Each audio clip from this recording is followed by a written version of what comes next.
Hallelujah धन्यवाद हेउ परमेश्वरंकर महिमा निमंते आपण माने फलरे अछंती मु मध्य फलरे अछि और आसंतो विलंब न करी परमेश्वरंकर मुखर निर्गत वाक्य आमे किछि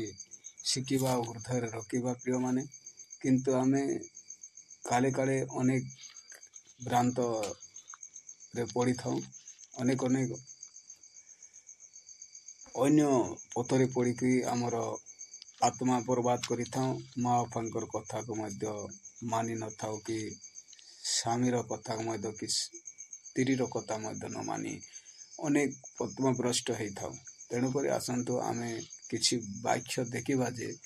से वाक्य रे कौन लेखा अछि आमे खोलिबा विलंब न करी हितोपदेश 23 पदर 26-27 पद गुटा देखबा से जगह उत्तम भाव लेखा जाय अछि। तो देखंतु हे मोहर पुत्र तुमर हृदय मते दियो और पुणी तुमर चकु मो पतरे तुष्ट हेउ आमे परमेश्वर आमर हृदय मागुचन काहे काछे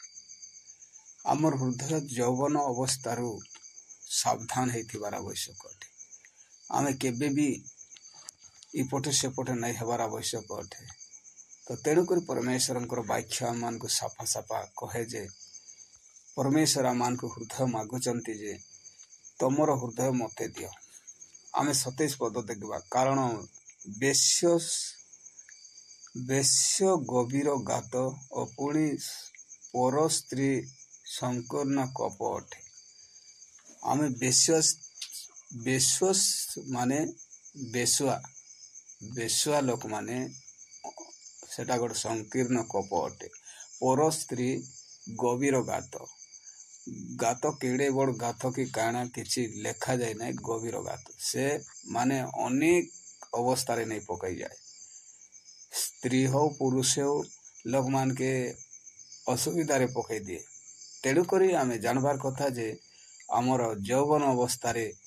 आमे निरीक्षण करी सावधान हेथिबार कथा तेणुक परमेश्वर तुमर हृदय मते दे आमे नम्र शांति आनंद रे रहबार कथा प्रिय माने अति अजिता हेबाटा भल नुहे आमर यौवन को अधिक अधिक विशेष करी बिना मूल्य रे लगेबार भल नुहे तेणुक मु रिक्वेस्ट करे आपण माने हृदय रे जानंतु आ रखंतु केबे भी भूलंतु नहीं काहे ना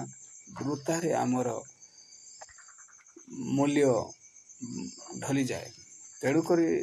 आपण माने ए वाक्य को अनेक मानन को पाखरे मध्य पहुंचातु ए अमर दास यूट्यूब चैनल को देखुथिबा भाई प्रिय मानन को समस्त को मो स्वागत जणाए आ केबे हेले भी अवस्था रे पकांतु नाही काहे ना आज की अनेक युवती युवा लोक माने अनेक भ्रांत होचंती अनेक कार्य रे लिप्त अछंती तेणुक मो रिक्वेस्ट करे